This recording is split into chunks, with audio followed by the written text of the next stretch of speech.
Avant de commencer cette vidéo, je voudrais remercier Benjamin qui m'a envoyé un colis. Il m'a envoyé mon cadeau de Noël. Il a écrit cadeau, en plus il écrit super bien. Merci Benjamin, je sais ce que c'est mais je tenais à l'ouvrir avec vous. Il va être ouvert par les 5 couteaux. Suspense. Suspense pour vous parce que moi je sais déjà ce que c'est. Enfin, je sais ce que c'est. Peut-être qu'il m'a pas tout dit. Là, vraiment ça c'est tellement bien écrit. Vous savez que je galère un peu parce que là je me suis fait...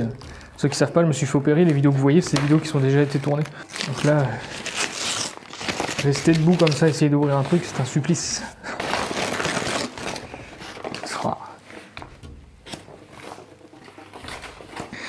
Alors là,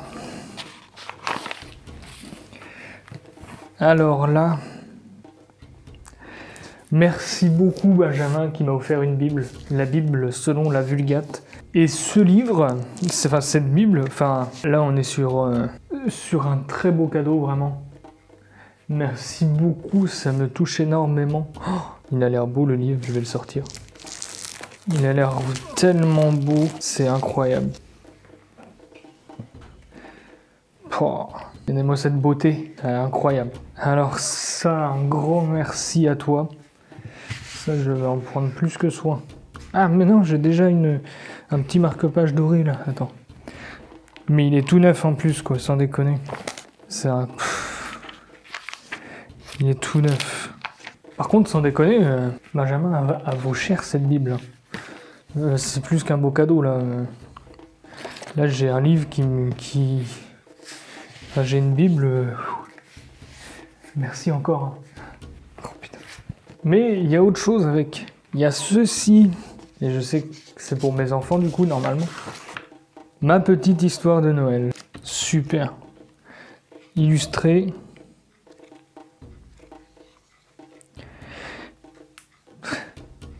Eh bien Benjamin, merci beaucoup à toi. Je te remercie énormément. Que Dieu te bénisse. Je te souhaite de passer un excellent Noël. Et merci pour tout. Merci énormément.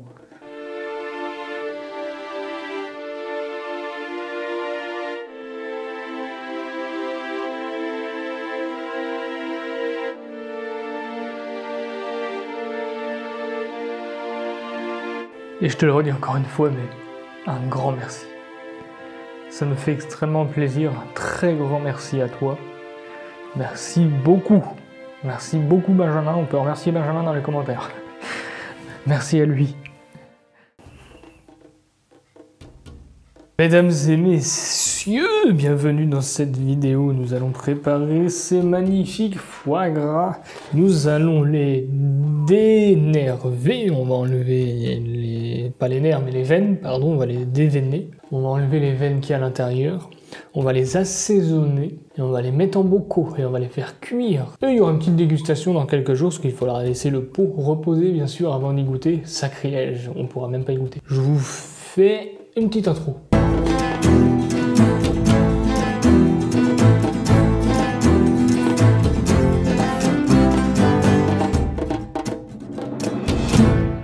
Bon alors bien évidemment dans cette vidéo qu'est-ce qu'il vous faut? Il vous faudra des foies. Quel humour incroyable.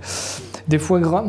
Voilà, moi j'en ai de toutes les tailles parce que j'avais des gros canards, des petits canards, des moyens canards. On sort les petits foies. Limite j'ai envie d'en faire encore mieux l'année prochaine. Mais et là on part sur les gros foies quand même. On est quand même sur du beau foie.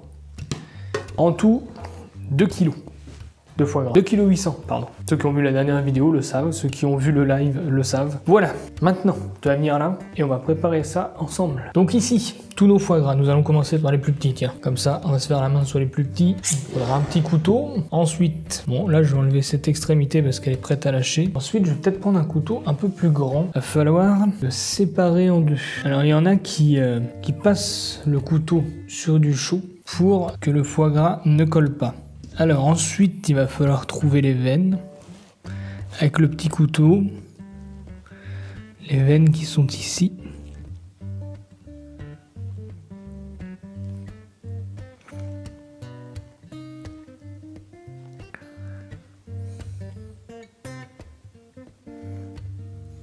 Merde, je suis con, j'ai pas pris le bon couteau. Je sais pourquoi j'y arrive pas. Je reviens chercher un économe. Vous allez vite comprendre. Bon alors l'économe en fait, ça va faire en sorte qu'on passe bien chercher la veine sans la couper. En fait, il faut y aller très doucement.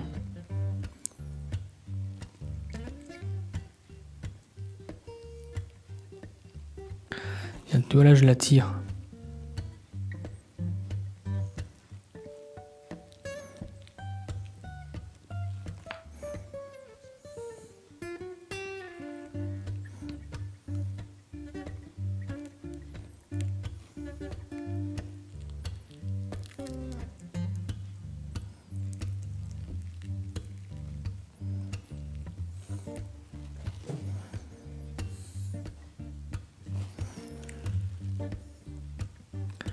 Je la tire tout doucement.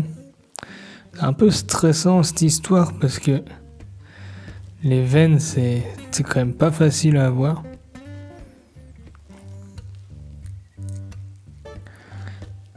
Ah, de toute façon il y aura un petit poil de perte.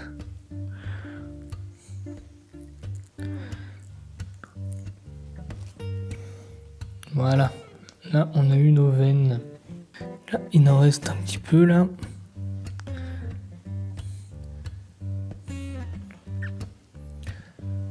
Là, avec l'économe, nous avons bien eu les veines. Là il en reste un poil.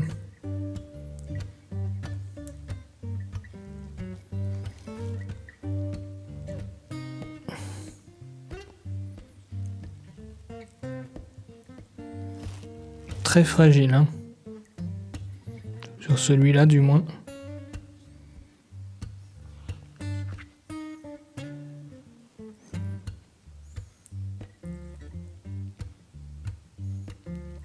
Bon alors là j'ai mon foie gras et je pense que je l'ai mal ouvert en plus. Je vais mettre les doigts, hein, c'est tout.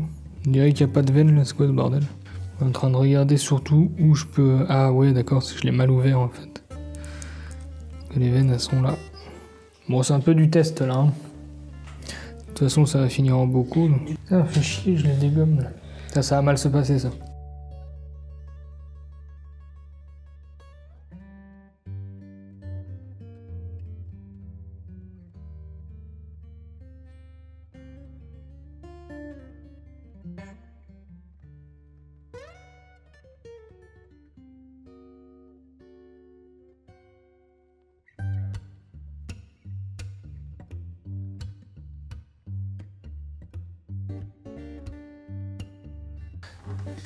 Bon alors mes chers amis, c'était un peu galère à faire, à déveiner, c'était pas facile du tout. Alors, pour la recette, on va remercier Lynx qui est en direct avec nous là, qui m'a donné sa recette, parce que j'en avais suivi une, mais là, il m'a donné la sienne, donc on va lui faire confiance, il en fait tous les ans, il dit que c'est excellent. Donc pour lui, il met 12 grammes de sel au kilo, on a 2,8 kg, je le rappelle, il met 4 grammes de sucre au kilo, et on a 0,5 de poivre au kilo. Donc 2,8 kg, c'est parti, faisons les calculs. Nous allons mélanger tout ça et nous allons laisser reposer ça une nuit. Et la nuit est bien partie parce qu'il est 22h30, donc la nuit est bien partie. Parce qu'en fait vous avez vu plusieurs vidéos, mais en fait depuis le début que je tue les canards et tout le bordel, c'est toujours la même vidéo. La fatigue est présente. Ouais, Lynx c'était dans la vidéo. Bon allez, calculatrice parce qu'on est bon en calcul mentaux. 14 grammes, non 12. Qu'est-ce que j'ai dit? 12 12. 12 fois 2,800, ça fait 33 grammes. Et ben c'est parti. Bonne nuit Damien. Donc là, je vais rajouter mon sel. De la fleur de sel que j'ai mis.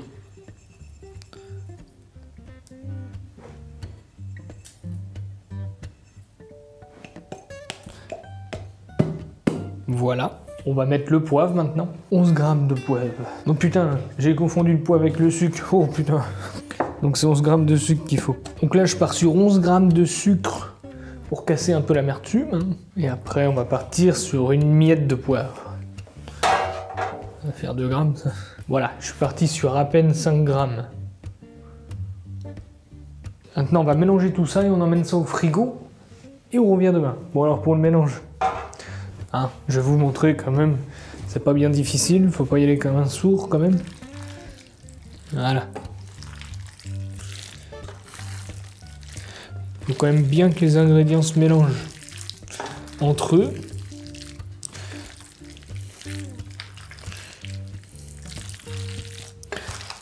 Je mélange ça comme une farce. J'espère qu'il va être bon. Tiens, je sens des veines. Tu vois, je l'ai mal déveiné. Il y en a encore. Sacrée saloperie. Ça, les veines, c'est vraiment un enfer à enlever, ça. Maintenant que tout ça est bien mélangé, nous allons rajouter notre beau film par-dessus, pour pas que ça sèche, naturellement. Ça va laisser macérer ça toute cette nuit, bien sûr, toute la nuit. Et on se retrouve demain pour la cuisson. Voilà, j'ai hâte de vous retrouver pour la cuisson. Sauf que on n'aura pas le temps de faire le live demain matin. Bah non, on emballe tout ça. Voilà, alors surtout, en fait, je suis en train de faire la recette avec mes abonnés. C'est eux qui me disent comment faire dans le live, c'est formidable. En fait, vous allez filmer, vous allez bien appuyer sur votre foie pour qu'il reste bien en dessous le film. Voilà. Donc une fois que ça c'est fait, et ben vous le laissez toute la nuit au frigo. Et le lendemain, on va mettre ça dans les petites conserves et on va faire cuire ça. Et après, on goûtera quelques jours plus tard parce qu'il faut que ça repose. Et putain, demain matin, il faut que je fasse le gras aussi. Il faut que je fasse fondre le gras. Parce que Camille, il arrive à quelle heure? 11h30. Heureusement que moi j'ai tout préparé cet après-midi. Bah, dès que je me lève, limite, faut que je fasse ça. Là, il est 11h. Ouais. Voilà, messieurs, dames. On se retrouve demain. Pour vous, ça va être dans 2 secondes. Et pour moi, ça sera après la nuit. Ouais, dodo. Allez. Non, parce qu'il est 11h. 23h. 23h du soir. Hein. Enfin, du matin. Bisous. Je vous fais bisous alors que je vous revois tout de suite dans la vidéo. C'est vraiment un marathon, ça, ces canards, hein, quand on les gave. Hein. C'est un truc de ouf. Mesdames et messieurs, nous arrivons donc à l'étape fatidique. Nous sommes le lendemain matin, depuis hier soir. Et donc là, ce qu'on va faire, j'ai sorti tous les bocaux possibles que j'avais pour mettre mon foie gras. On va prendre une petite cuillère. On va le faire à la petite cuillère pour bien appuyer, pour que ça soit bien tassé. Parce qu'il faut quand même tasser pour qu'il n'y ait pas d'air dans le bocal. Donc là, j'en ai 1, 2, 3, 4, 5, 6, 7, 8, 9, 10. Ah, j'en ai 10 maintenant, j'en ai compté 9 tout à l'heure. Bon, alors 5, 4, 5, 6, 10. Allez, ça c'est un marathon depuis... depuis quand? Depuis avant-hier, depuis jeudi là, on n'arrête pas, même avant parce que on a déjà eu des tueries de poules avant, bah, vous l'avez vu en vidéo. On n'arrête pas, vraiment les canards là. Ah bah c'est pas la vidéo de fin d'année pour rien, hein. Enfin fin d'année, on y est presque mais on n'y est pas encore. Calmons-nous, ça passe déjà assez vite comme ça. Bon ici j'ai une casserole, là j'ai mes joints, voilà. Oh non je me fais tomber. En fait, il va falloir les ébouillanter avant et après les mettre autour des bocaux. Et après, on pourra lancer la stérilisation. Stérilisation qui se passe pas comme des conserves. Ça va être 70 degrés l'eau. Hein, pendant 35 minutes. Donc je vais voir parce que celui-là, s'il est dedans, évidemment, ça va être plus longtemps. Donc je vais essayer de mettre que dans les petits déjà pour le premier temps et si vraiment j'ai pas le choix, je le mettrai dans le gros aussi, ça sera à mi-cuit, c'est pas grave. Donc je vais essayer de remplir les petits le maximum avant et après si j'ai pas le choix, je le mettrai dans les gros. Voilà. D'ailleurs, voilà, un joint pour le gros quand même au cas où. Qu'est-ce que je voulais dire? Si le Parfait veut me sponsoriser un jour, je prends. Je suis pas riche en bocaux quand même. Enfin si j'en ai, mais pas des petits, j'ai que des gros. Et bien évidemment, une fois que ces 35 minutes sont passées, vous éteignez le tout et vous attendez que ça refroidisse dans la gamelle, enfin dans votre stérilisateur. Une fois que c'est froid, tu retires et tu mets ça dans ta cave. Pas obligé de le mettre au frigo. Et là, le foie gras, il va se mêler. Plus il va être longtemps dans la cave, meilleur il sera. Ouais, c'est bizarre à dire, mais pareil que c'est vrai. Bon, on attaque parce que c'est pour le tout, mais pas que ça va faire ce matin. Il y a aussi le gras de canard à faire fondre. Donc ça, vous le verrez dans une prochaine vidéo. Allez. Le gaz est parti. Maintenant, c'est parti pour mettre en bocaux. Alors, ça donne quoi notre histoire? Ça donne que nous avons... le frigo est dans un état. Il va falloir le nettoyer. Vous imaginez bien que le frigo est sale, hein, parce que les canards ont été entiers dedans. Après la découpe, je les ai mis dedans. J'ai tout mis dedans. Donc évidemment, le frigo, il a pris... Ah bah, c'est un frigo d'arrière-cuisine. Vraiment, lui, il sert pour...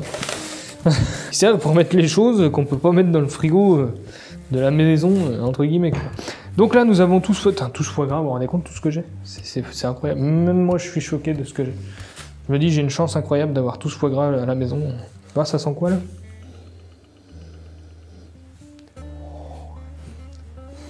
C'est pas mal.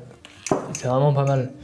Allez, essayons de faire ça proprement. Je vais me faire chier à la petite cuillère, mais j'ai pas trop le temps. Surtout bien appuyer pour qu'il y ait vraiment aucune poche d'air. Je prends ça à la petite cuillère comme petit déjeuner. Faut vraiment pas qu'il y ait de poche d'air. Tu vois, c'est pour ça que je dis hier, quand j'ai déveiné, c'était pas très dérangeant que, comment dire, qu'il soit un peu détruit le foie, parce que je vais le mettre en bocaux, et puis moi ce qui m'intéresse, c'est pas vraiment l'aspect, c'est plutôt la saveur. Là, on est quand même sur du beau foie gras de qualité. Un petit peu d'hématome, je sais pas pourquoi. Je pense que c'est parce que quand je les gavais, pour les attraper, il y avait une petite échelle dans le poulailler.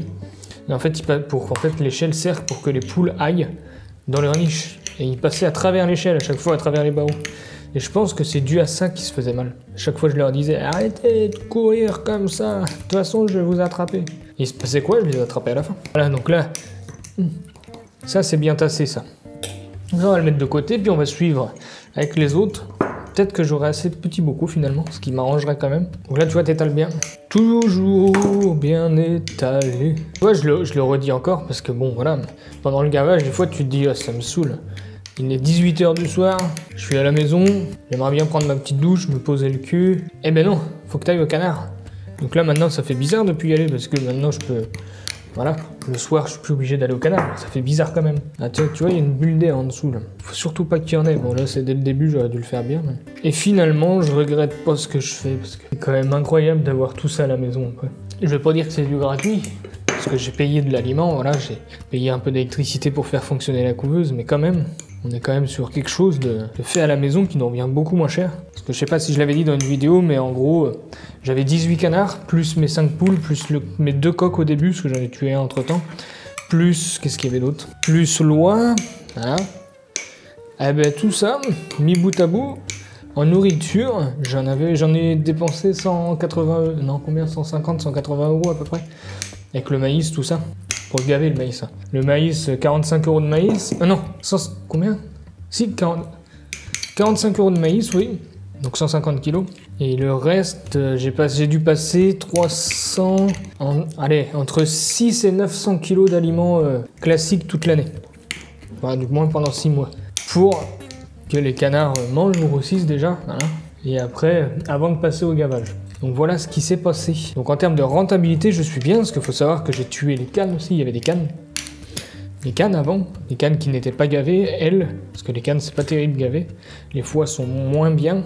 Et donc tu vois, j'ai 18 canards dans le congélateur. Donc, tu dédoubles ça avec les filets de canard, les magrets, tout ça, il y a du monde. Il y a du monde dans le congélateur. Et tout ça pour, allez, on va dire grossièrement 200 € d'alimentation pour 6 mois d'élevage. Sans compter ceux qui sont pas encore morts, qui sont toujours vivants, qui sont là. Je parle de l'oie, du couple de canards, je parle de mes 5 poules et de mon coq. Donc, on reste bien, on est pas mal, hein, moi je dis. Après, tu ne comptes pas le temps passé, bien sûr, parce que c'est du temps, c'est de la surveillance des fois. C'est aussi des problèmes de maladie, parce que moi j'ai eu un problème, c'est que j'ai abattu mes canards avant l'heure parce que il y en a 3, il y avait un mort par jour presque. Donc au bout de 3 jours, on a arrêté le processus de gavage et on a tué tout le monde. Là, on est samedi. J'aurais dû le faire aujourd'hui avec notre cher ami Camille qui vient manger. C'est pour ça que je me dépêche, parce que là, il faut que je mette tout en place avant qu'il arrive. Et là, à cette heure-là, on devrait être en train de les tuer, là, normalement. Mais bon, ils sont déjà là. Ils sont déjà dans le congélateur, donc il vient un peu plus tard. C'est pas grave, on va manger, on va se faire une petite bouffe. Donc on dirait de la crème pâtissière. C'est vraiment merveilleux, ça. Moi, j'ai hâte de le goûter avec vous. Je vais le goûter dans 2 jours à peu près avec vous, je pense. Pas tout de suite. Merci Dylan pour ton plat, au fait, il est quand même vachement pratique. Peut-être tassé, là. Ah, ça c'est bien tassé, là. C'est une belle gueule, quand même, à l'intérieur, moi, je trouve. Bon, c'est en train de bouillir mes joints. Allez, c'est parti. Tiens, tu sais pas, je vais faire comme hier, je vais m'asseoir. Non, parce qu'en fait, j'ai le dos courbé depuis que je fais les canards, en fait, parce que j'ai aucune table qui est adaptée à ma taille. J'ai aucune table qui est adaptée à ma taille, et du coup, ça me bousille un peu le dos, quoi. Ah bon. C'est bien en train d'enregistrer le son, ça. Ouais. On se retrouve pas avec pas de son. Je la connais, la blague. Bon, allez. Ah, ça fait du bien d'être assis. Attends. J'ai l'impression de taper dans un gâteau, là. C'est formidable. C'est bizarre, hein, d'être assis, hein, d'un coup. Bien étaler ça au fond. Un truc que je me demande, moi, les industriels, ils font comment? Il y a des gens qui mettent en beaucoup ou pas? S'il faut pas que ça soit serré comme ça. Enfin, s'il faut que ça soit serré, comment ils font? Ils ont des petites mains comme ça qui serrent, ou c'est une machine qui vient balancer ça en pot, tu sais, c'est étonnant. Comment font-ils? Tu vois, plus tu le fais toi-même, plus tu te poses de questions. Comme le gavage industriel, en fait, c'est tout simplement ni plus ni moins qu'une espèce de pâte. Un tuyau à gaver, pas comme moi j'ai, mais c'est à peu près là. Le même tuyau comme ça. Ils foutent ça, en fait, ils font hop, hop, voilà.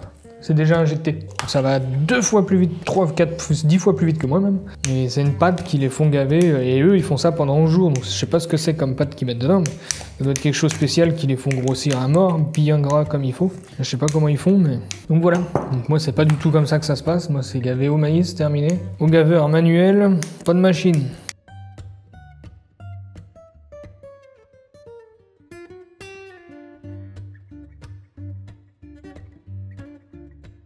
Voilà, tout est en bocaux. Et maintenant, on va faire quelque chose, c'est qu'on va mettre tous les opercules. Donc là, eux, on va les fermer comme ça, parce que ça, c'est... D'ailleurs, merci la ferme des agneaux d'antan. J'ai gardé ton bocal, il est toujours là. Si tu regardes cette vidéo, n'hésite pas à mettre un commentaire, comme ça je verrai que t'es là. Je vous fais des gros bisous, hein, et merci encore, c'était excellent, vos rillettes. Ça, je m'en suis servi pendant que je travaillais beaucoup. Quand je les ai reçus, j'avais fait mes sandwichs avec. J'avais bien mangé, merci beaucoup encore. Parce que grâce à vous, j'ai eu quelques sandwichs de plus. Grâce à votre généreux don de rillettes. Donc merci à vous. Tu mets ton joint et tu... Alors pour ceux qui se posent la question, c'est pour moi. Parce qu'il y en a plein, parce que j'ai fait des lives, j'ai fait beaucoup de lives là par rapport au canard. Il y en a plein qui me demandaient si j'en vendais. Pas du tout, la consommation personnelle, tout ça, hein, calmez-vous. Voilà, ça c'est pour moi. Je ne vends pas parce que tout simplement, pour vendre, il faut un labo, il faut plein de trucs spéciaux, donc non. Puis si quelqu'un... Parce que les gens sont tous d'accord avec toi, puis dès qu'ils mangent un truc, puis qu'ils attrapent une grosse chiasse, ils vont dire que c'est toi, et puis toi, comme t'as rien pour te protéger, parce que t'es pas déclaré, tu l'as dans le cul. Donc on va éviter. Parce que les gens aujourd'hui sont copains avec toi quand il y a utilité d'être copain, et après, quand ça doit retomber sur quelqu'un, et puis que c'est toi, il n'y a plus copain. Donc non, je ne vends pas. Je garde pour moi. Et voilà, toutes mes conserves de foie gras. Putain, tout ce qu'il y a. Incroyable. Ça, c'est une sacrée fierté d'avoir tout ça. Donc bien sûr, ce qui va se passer maintenant, c'est que le gros, je vais le mettre 15-20 minutes avant les autres. Et après, je mettrai les autres. Je vais me cramer les mains en mettant les autres, mais ça va se passer comme ça. Voilà. Eh bien, lançons-nous dans la cuisson. Et puis je vous dis dans quelques jours pour goûter ça. Et crois-moi que j'ai envie d'y goûter maintenant, mais il n'est pas cuit, donc c'est embêtant. Faut attendre qu'il refroidisse après et tout. C'est long, c'est long.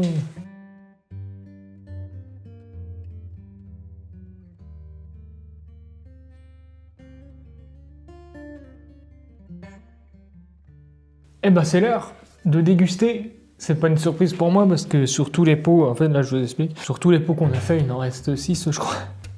Ouais, on a bien profité, hein, on a bien profité d'avoir du foie gras à la maison. On a bien mangé et il est excellent. Vraiment, celui-là je viens juste de le mettre au frigo donc c'est possible qu'il soit encore, comment dire. Enfin il est pas assez figé si je peux me permettre. Mais c'est d'une beauté. Ah là on a un beau foie gras là, magnifique. Il est pas figé hein, donc bon, c'est de ma faute, je croyais que j'en ai mis un au frigo et puis en fait non. Regardez-moi ça.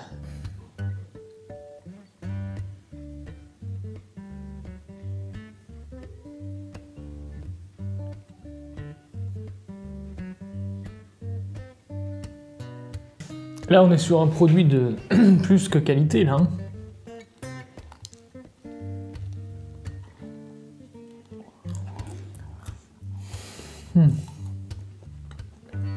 Ouais, oui, c'est trop bon. Ça fait plaisir ça. Trop bon. 6 mois de travail pour en arriver là, ça vaut le coup. Ça c'est de l'or sur une tartine, c'est magnifique. C'est trop bon. Bon, fermons ça avant d'être pris par la tentation. Eh bien mesdames et messieurs, entre nous, c'est le meilleur foie gras que j'ai fait.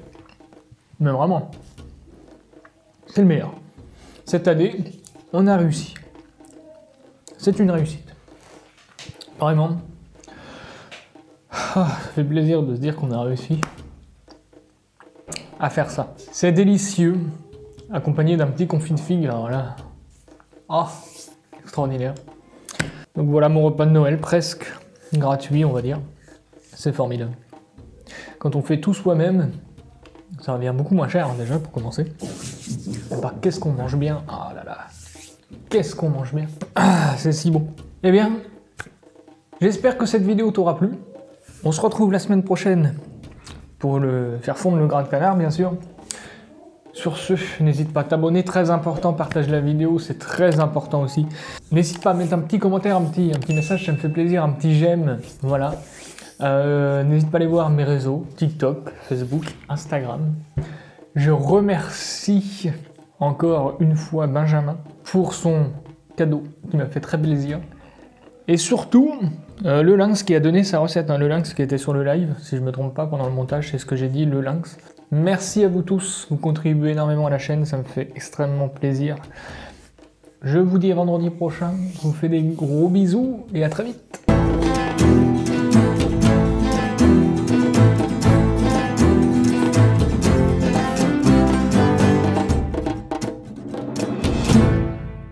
Bon allez, faut se lever maintenant. Ah, sacré enculé. Ça, on verra ça plus tard.